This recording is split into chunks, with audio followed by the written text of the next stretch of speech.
Ավելանում է պիտի սովորել։ Մերձավանի ու Մղճյանի դպրոցներում աշխատանքը վերադարձել է բնականոն հուն, թեպետ տեղի ունեցածի շատ շերտեր դեռ մնում են չպարզաբանված ու չվերլուծված։ Հանրակրթական երկու հաստատությունում կատարվածն էլ հանրային մեծ հնչեղություններ ստացել։ Մի դեպքում տեսախցիկի առաջ ուսուցչին վիրավորում ու տարբեր մեղադրանքներ էին ներկայացնում մի խումբ աշակերտներ, ծնողներ եւ ուսուցիչներ, մյուս դեպքում պարզվել էր, որ 4 ամիս շարունակ բարձր դասարանների տղաները ստիպողաբար փոքրերի քթանցքներին փոշենման զանգված են քսել։ Հետո, որպիսի չբացահայտեն, որ նրանք թմրանյութ են գործածել, պահանջել ու ստացել են գումարներ։ Երկու դպրոցի ղեկավարներն էլ ազատվել են աշխատանքից, երկուսում էլ նշանակվել են նոր պաշտոնակատարներ։ Ընդունել եմ առաջարկը, հասկանալով, թե ինչ պատասխանատվություն եմ կրում եւ ինչ բեռ եմ վերցնում իմ վրա միանշանակ։ Իսկ դա ժամանակը ցույց կտա։ Խոսքերով ոչինչ ասել չեմ կարող։ Բաց երկխոսությունների, համագործակցությունների միջոցով մենք միասին ուսուցչական կոլեկտիվի հետ, ծնողական համայնքի հետ կաշխատենք ապահովել դպրոցի կայուն զարգացումը։ Ալվինա Մկրտումյանը Մերձավանի դպրոցի տնօրենի թափուր պաշտոնի մրցույթին մասնակցող միակ հավակնորդն է։ Զարգացման ծրագիրն արդեն դրական եզրակացություն է ստացել։ Առջևում հարցազրույցի փուլն է, որից հետո պարզ կլինի հաղթել է, թե ոչ։ Աղմկահարույց միջադեպը ոչ միայն չի փոխել այս դպրոցի տնօրեն դառնալու նրա մտադրությունը, այլև համաձայնել է մինչև մրցույթի արդյունքները ստանձնել տնօրենի լիազորությունները։ Ինքը Մերձավանում չի ապրում, կարծում է, դա եւս օգնելու է, որ ստեղծված իրավիճակում ել ավելի անաչառ ու օբյեկտիվ լինի։ Արմավիրի մարզպետի խորհրդականը հավելում է, մարզպետի աշխատակազմի հոգեբաններն աշխատում են դպրոցում։ Իրենք ունեն իրենց, այսպես ասենք, ճանապարհային քարտեզը, թե ինչ ուղով են գնալու, արդեն մեկ անգամ հանդիպում ունեցել են ուսուցչական կոլեկտիվի հետ եւ այս աշխատանքները շարունակվելու են։ Ըստ կարիքի աշխատելու են նաև ծնողների ու երեխաների հետ։ Եղելության բոլոր շերտերը բացահայտելու համար ոլորտի պատասխանատուներին ժամանակ է պետք։ Թեպետ Մանվել Մելիքյանի խոսքով իրենց համար շատ բան պարզ է, քանի որ խնդրով սկսել են զբաղվել դեռ ամիսներ առաջ։ Մենք հասկանում ենք նաև թեմայի զգայուն լինելու մասը, հաշվի առնելով այն հանգամանքը, որ ինչ բուրն արձագանք է հանրության կողմից ստացել։ Հիմա մենք պետք է այնպես անենք, որպեսզի մեր հանրությունը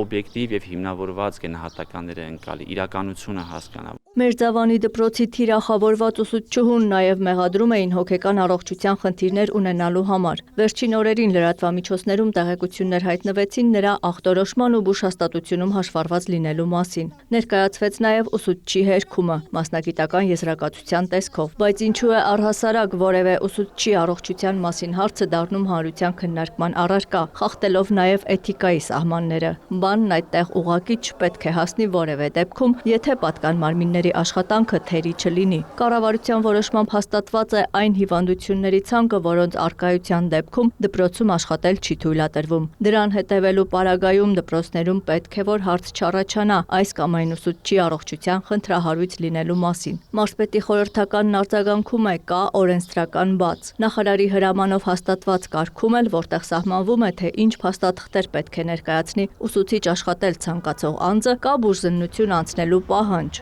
բայց հոգեկան առողջության մասին որևէ բան չի նշվում։ Իդեպ կառավարության մեկ այլ որոշում էլ պարտադիր բուժզննություն նախատեսում է միայն վարակիչ հիվանդությունների վերաբերյալ։ Մյուս կողմից նախարարի հրամանի մեջ այնտեղ կա կետ, որտեղ որ ասվում է, եթե օրինակ ինչ որ ուսուցիչ այսինչ պահին հայտնի դարձավ, որ իր հիվանդությունը համապատասխանում է կառավարության որոշման կողմից ներկայացված հիվանդությունների ցանկին կամ ներառված է այդ ցանկում, ապա նրան պետք է ազատել աշխատանքից։ Չնայած դրան էլ ոչ մարզպետարանը եւ ոչ դպրոցն իրավունք չունեն մարդու վերաբերյալ այդ անձնական տվյալները պարզել։ Նորից եմ կրկնում Մերձավանի դպրոցի առնչությամբ իմ հայտնած դիրքորոշումը։ Անկախ նրանից, ով ինչպիսի խնդիր ունի, ուսուցչի հանդեպ նման վերաբերմունքը չի կարող ունենալ որևէ արդարացում։ Մնացած բոլոր խոսակցությունները ես կարծում եմ, որ հանրային քննարկման խոսակցություններ չեն, որովհետև կախված նրանից, թե որ մարդը ինչպիսի խնդիրներ ունի եւ ինչպիսի նաեւ մոտեցումների կարիք կա, կարծում եմ դրանք նաեւ մասնագիտական եւ իրավական քննարկումներ են, ու այդ քննարկումները մենք իհարկե կիրականացնենք։ Նախարարը նշեց, այցելել է Մերձավանի դպրոց, այս մասին ասել նաև աշխատակազմին։ Անդրադառնալով Մխիչյանի դպրոցին, այստեղ նկարահանումներ անել մարզպետարանից չթույլատրեցին, երեխաներին հավելյալ սթրեսի չենթարկելու պատճառաբանությամբ։ Իր դիմումի համաձայն պաշտոնից ազատված տնօրենից հետո պաշտոնակատար է նշանակվել Հարևան գյուղի դպրոցներից մեկի փոխտնօրենը, որը նաև Մխիչյան գյուղի բնակիչ է։ Երկուշաբթի օրվանից սկսած մարզպետի աշխատակազմը եւ կրթության, մշակույթի եւ սպորտի նախարարությունը համատեղ մեծ աշխատանքներ են իրականացնում դպրոցում։ Ես այցելել եմ դպրոց, խոսել եմ աշխատակազմի հետ, ընդ որում բավականին երկար ու անկեղծ զրույց ենք ունեցել, կարծում եմ, որոշակի նաև մանրամասներ ենք ի հայտ բերել, այս պետք է ասեմ, արդեն ասել եմ, որ սա անթույլատրելի եւ սարսափելի իրավիճակ է, բազմաթիվ շերտեր ունի իրականում։ Որոշ շերտեր նախարարի համար թեպետ արդեն բացահայտված են, արձակուրդի շրջանը կօգտագործվի կատարվածում մյուսների պատասխանատվության բաժինը առավել ճշգրիտ որոշելու համար, որ թացը չորին չխառնվի։ Կարիք ունենք շատ լուրջ հասկանալ, թե ով իր տեղում ինչ չի արել։ Եվ իմ ասածը մնում է ուժի մեջ, մենք այդ մասին խոսել ենք նաև աշխատակազմի հետ հանդիպման ժամանակ։ Ես նաև տեղում եմ ասել որոշ բաներ, որ կարծում եմ, որ պիտի արվեին եւ առնվազն այդ քայլերը կոնկրետ մարդկանց կողմից չեմ կարծում, որ ձեռնարկվել են եւ այս ժամանակահատվածում շատ ավելի մանրամասն կուսումնասիրենք եւ կարծում եմ, որ համապատասխան հետեւությունները կլինեն։ 4-րդ դասարանցի երեխաները, որոնց քթանցքներին փոշե նման նյութ են քսել, որոշ դադարից հետո սկսել են հաճախել դասերին։ Մասնագիտական խումբը համատեղ ՀՄԿ-ի հետ երկուշաբթի օրվանից սկսի աշխատել նաև երեխաների հետ, չնայած որ վերջի դպրոցական, այսինքն օրը, ուսումնական պրոցես ամսի 23-ն է, բայց մենք խնդրել ենք ծնողներին, որ երեխաների հետ պետքա տևական ժամանակ դպրոցում շարունակենք աշխատել։ Բարձր դասարանցիները, որոնք տնային կալանքի տակ են, դեռ պետք է հասկանալ ինչպես են ավարտելու ուսումնական տարին։ Այդ երեխաները գրավոր աշխատանքներ ունեն, մյուս տղան 12-րդ դասարանի աշակերտաքննություններ պետք է հանձնի։ Սա այս պահին քննարկման փուլում ենք։ 4-րդ դասարանցիներին պարտադրվածը թմրանյութ էր թե ոչ, ցույց կտան փորձաքննության արդյունքները, որոնք կլինեն 1 ամսվա ընթացքում։ Ամեն դեպքում բժիշկ Թմրաբանը շեշտում է, որ կան անհանգստացնող միտումներ, ու ինչպես ամբողջ աշխարհում, այնպես էլ Հայաստանում թմրամիջոցների գործածման դեպքերն աճում են։ Կախվածությունների բուժման ազգային կենտրոնում 2024 թվականի տվյալով հաշվառված է եղել 8 անչափահաս։ Տարիներ առաջ մենք չենք ունեցել ընդհանրապես այդ տարիքային խմբի երեխաներ հաշվառված։ Թիվը ինքնին մեծ չի, բայց ինքը միանշանակ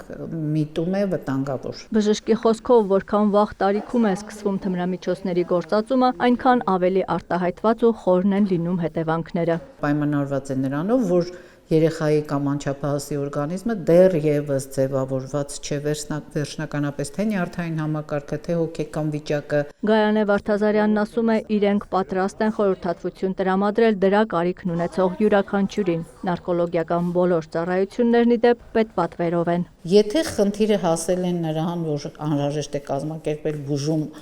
ստացիոնար պայմաններում, դա պետք է լինի միայն ու միայն մասնագիտացված բաժանմունքում մանկական։ Եվ անպայման հոգեբուժների հետ միասին, եթե պետք է նարկոլոգ, շատ հաճախ,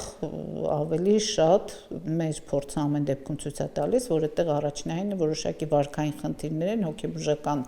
խնդիրներ կարող են լինել, անձի խնդիրներ կարող են լինել։ Մի խոսքով համալիր մոտեցումն է ավելի գրագետ եւ մասնագիտացված բաժանմունքում։ Իսկ երեխայի վարքի ինչ փոփոխությունները կարող են ծնողին հուշել, որ հնարավոր է նա թմրամիջոց է օգտագործում։ Գայանե Վարդազարյանը նշում է, դա կախված է թմրամիջոցի տեսակից։ Տրամադրության փոփոխականություն օրվա մեջ, ասենք, հա, ինքը ուրախ է, հետո տխուր է, հետո մեկուսացած է, փոխվում է իր շրջապատը, փոխվում են հետաքրքրությունները, ինքը սկսում է դպրոցին, դասերին ուշադրություն չդարձնել, ինքը այնտեղ կարող է ֆինանսական խնդիրներ տնից ինչ որ բաներ գումար կարող է, ասենք, կամ ինքը ուզի, կամ եթե չտրամադրվի այդ գումարը, ինքը արդեն ինքնուրույն փորձի, չի ենթարկվի ծնողներին, դառնա կոնֆլիկտային, չքնի, չուտի։ Հավելում է, ծնողից լավ ոչ ոք չի ճանաչում երեխային, ու եթե նա տևական ժամանակ թմրանյութ է գործածել, կատարվող փոփոխությունները ծնողն անպայման կնկատի։ Աննա Զախարյան, Դավիթ Մաչկալյան, Արմեն Գրիգորյան, Կիրակ Նորյալ ուրեր։